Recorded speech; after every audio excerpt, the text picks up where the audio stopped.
Hello दोस्तों, एक बार फिर से स्वागत है आपका एक बहुत शानदार वीडियो के अंदर। और आज का जो वीडियो होने वाला है उसके अंदर अपन बात करने वाले कॉन्फिडेंशियल पेट्रोलियम लिमिटेड के बारे में। एलपीजी से रिलेटेड इसका सेक्टर है और करंट टाइम में 89.15 के ऊपर स्टॉक की प्राइस चल रही है। आज अपन इस स्टॉक के फंडामेंटल, टेक्निकल और इसके चार्ट को बहुत अच्छे से एनालाइज करने वाले हैं ताकि आपको इस स्टॉक के बारे में जो भी डाउट है सारे क्लियर हो जाए।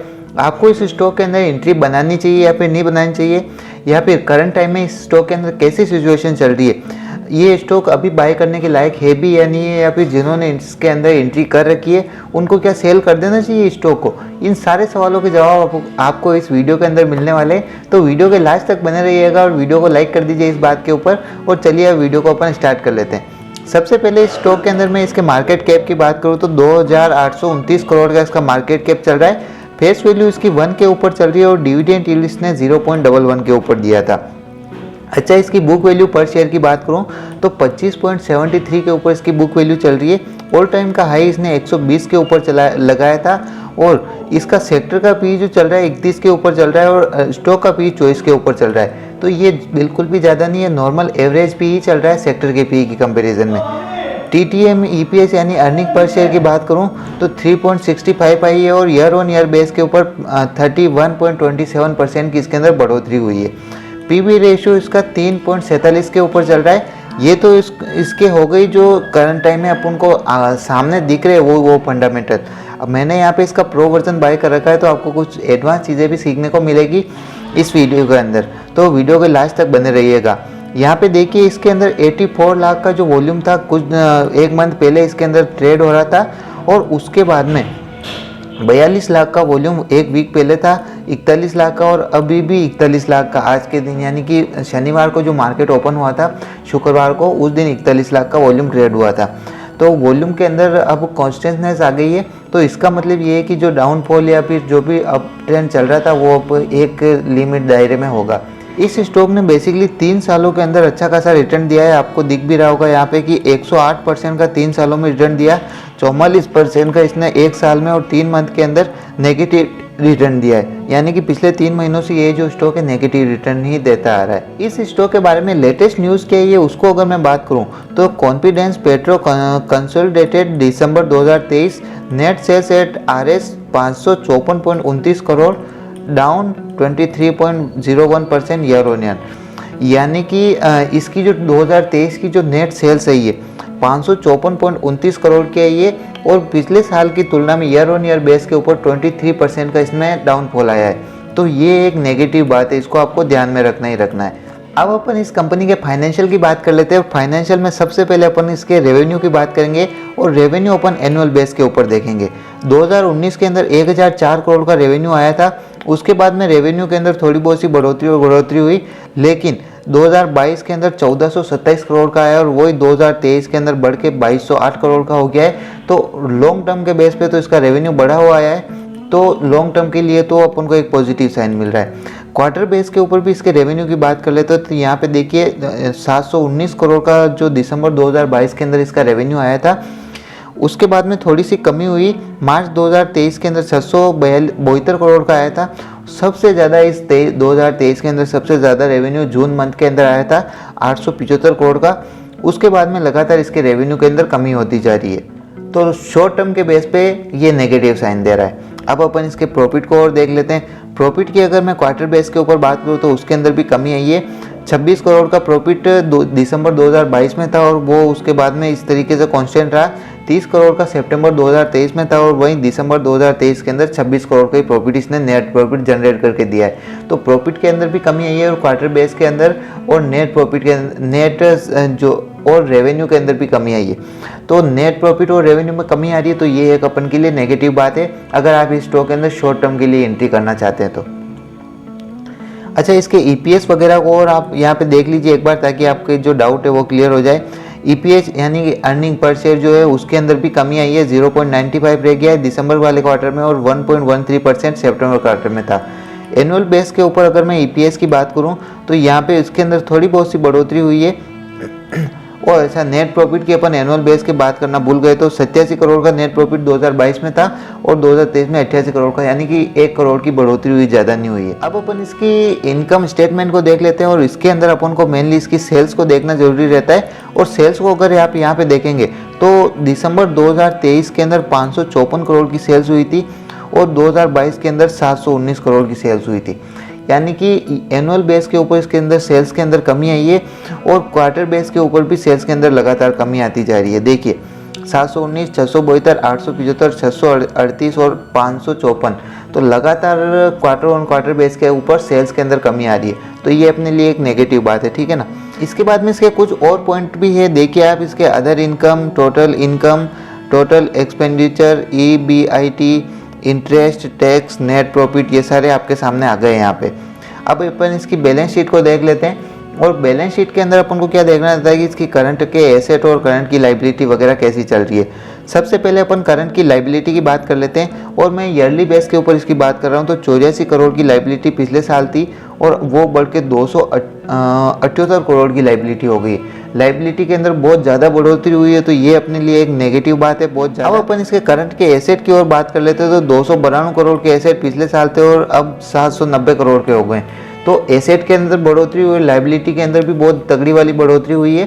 तो इन दोनों पॉइंट के आधार पे अपन ये मान सकते हैं कि ये एक न्यूट्रल पॉइंट है अपने लिए। रीज़न ये है कि दोनों चीज़ों के अंदर बढ़ोतरी हो रही है, तो बेसिकली ऐसा बोला जाता है कि मेनली एक एसेट जो होते हैं उनके अंदर बढ़ोतरी हो तो वो अच्छा है, लेकिन लाइबिलिटी नहीं बढ़नी चाहिए। ये तो बात हो गई अपने करंट के एसेट और लाइबिलिटी की। कैश फ्लो को अगर आप और देख लीजिए, यहाँ पे कैश फ्लो को आप देखेंगे तो वो नेगेटिव चल रहा है अभी करंट टाइम के अंदर।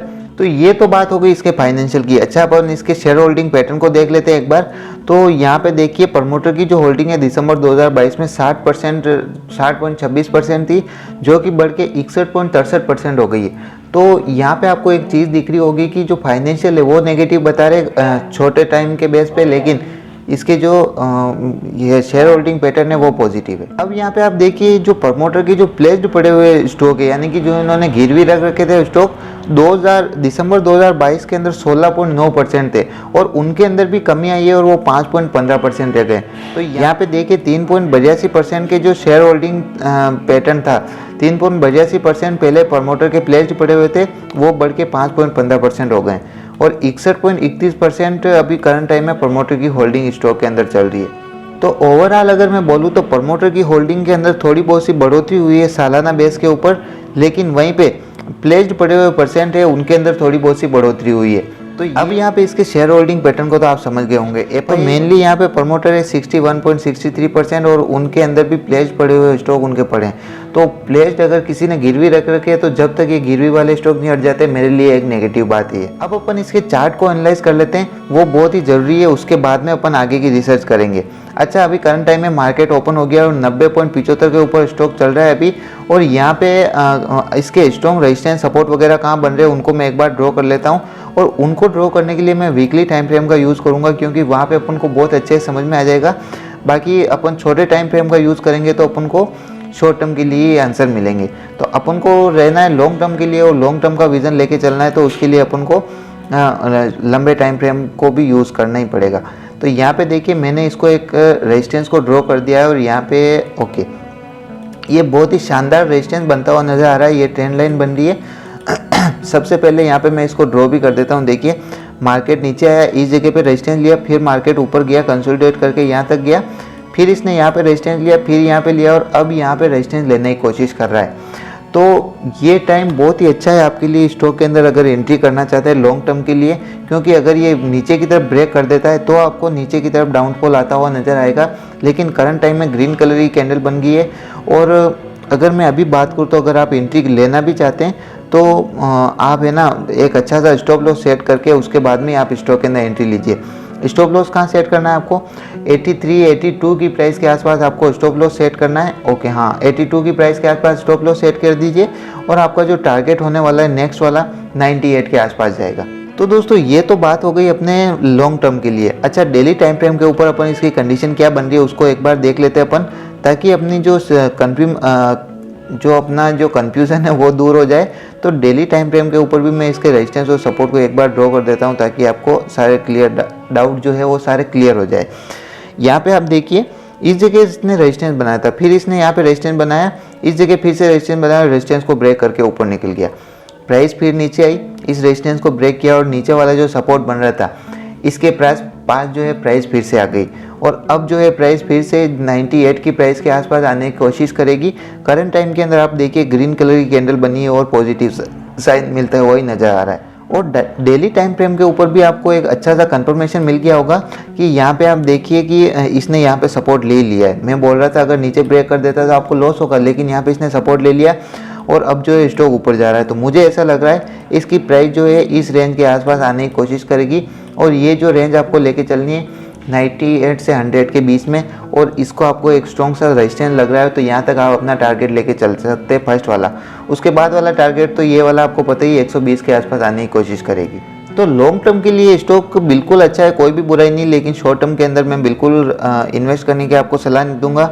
हालांकि पॉजिटिव साइन बन रहे हैं, अपन एक बार इंडिकेटर अप्लाई कर लेते हैं ताकि अपन को कंफर्मेशन मिल सके कि सच में पॉजिटिव बन रहे या फिर नहीं बन रहे। यहाँ पे मैं 9, 21 और 44 तीनों मूविंग एवरेज अप्लाई करूँगा और तीनों अगर आप यहाँ पे देखेंगे तो नेगेटिव साइन देते हुए नजर आ रहे हैं। आपको मूविंग एवरेज तो आपको ही पता है कि यार जब मूविंग एवरेज नेगेटिव साइन दिया है मार्केट नीचे गया है, लेकिन एक इम्पोर्टेंट चीज़ है यार, मूविंग एवरेज जो है ना, प्राइस जो चलती है उसके साथ साथ में ही चलते हैं। अब अचानक से मार्केट नीचे गिर जाए तो मूविंग एवरेज तो अचानक से नीचे नहीं आएगा ना, तो उसकी वजह से भी ये हो सकता है कि मूविंग एवरेज अभी करंट टाइम में दूर चल रहा है इनसे और नेगेटिव साइन दे रहा है। यहाँ पे एक बुलिंगर बैंड इंडिकेटर है, उसको अपन देख लेते हैं। तो बुलिंगर बैंड जो है, प्राइस हमेशा अगर सपोर्ट लाइन के पास होती है तो वो रेजिस्टेंस के पास जाने की कोशिश करती है और रेजिस्टेंस होती है तो सपोर्ट के पास आने की कोशिश करती है। तो करंट टाइम में मुझे ऐसा लग रहा है कि जो प्राइस है सपोर्ट लाइन के पास आके वो ऊपर जाने की कोशिश कर रही है। तो अभी ये वाले 98 का रेजिस्टेंस तो ये शॉर्ट टर्म के अंदर कवर कर सकता है, इसके इंडिकेटर को देख के तो ऐसे ही लग रहा है। तो अगर आप चाहे तो करंट टाइम में एंट्री बना लीजिए, आने वाले 2, 4, 5 दिन के अंदर आपको 98, 100 का टारगेट आपको आसानी से देखने को मिल जाएगा। अच्छा, यहाँ पे अपन ने MACD अप्लाई कर लिया और MACD देखिए यहाँ से नेगेटिव से पॉजिटिव की तरफ जाता हुआ थोड़े बहुत से साइन दे रहा है, क्योंकि यहाँ पे रेड कलर का जो वॉल्यूम है वो भी कम होता जा रहा है। इसको मैं एक बार ड्रॉ कर देता हूँ, ठीक है, ये वॉल्यूम आपको अच्छे से समझ में आ जाएगा। रेड कलर का वॉल्यूम कम होता जा रहा है और ये जो ब्लू लाइन है वो रेड लाइन को नीचे से ऊपर की तरफ अगर ब्रेक कर देगी तो आपको पॉजिटिव साइन मिल जाएगा कि एंट्री करनी है। लेकिन अभी के टाइम में थोड़ा बहुत सा मिलता हुआ नज़र आ रहा है, तो आप स्टॉक के ऊपर नज़र बना के रख सकते हैं। अच्छा, इसके टेक्निकल कोड देख लेते हैं और सपोर्ट रेजिस्टेंस वगैरह कहाँ बन रहे हैं उसको भी अपन एक बार देखेंगे। लेकिन टेक्निकल के अंदर आप सबसे पहले देखेंगे तो मनी कंट्रोल की जो रेटिंग है उसके अंदर बेरिश रेटिंग मिली हुई है इस स्टॉक को। इसके बाद में डेली टाइम फ्रेम के ऊपर तो बेरिश ही बना हुआ है।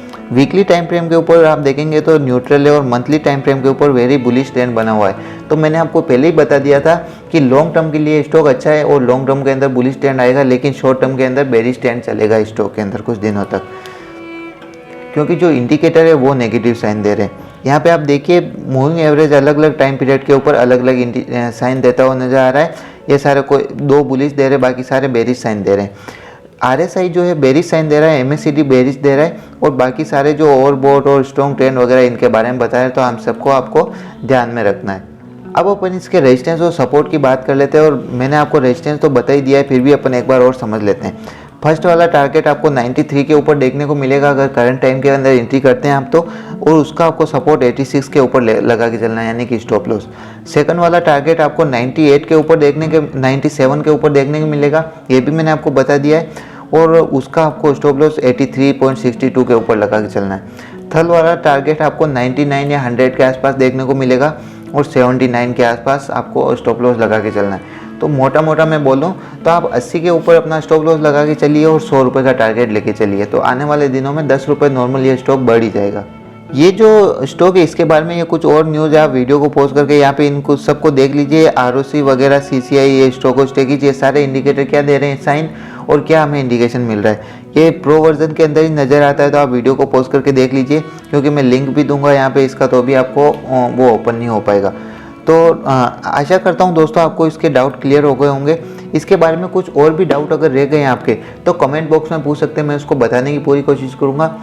थैंक यू सो मच दोस्तों वीडियो को यहाँ तक देखने के लिए। वीडियो अगर अच्छा लगा है तो इसको जल्दी से लाइक, शेयर और सब्सक्राइब कर दीजिए। हम मिलते हैं बहुत जल्दी अगले वीडियो के अंदर, तब तक के लिए जय श्री राम।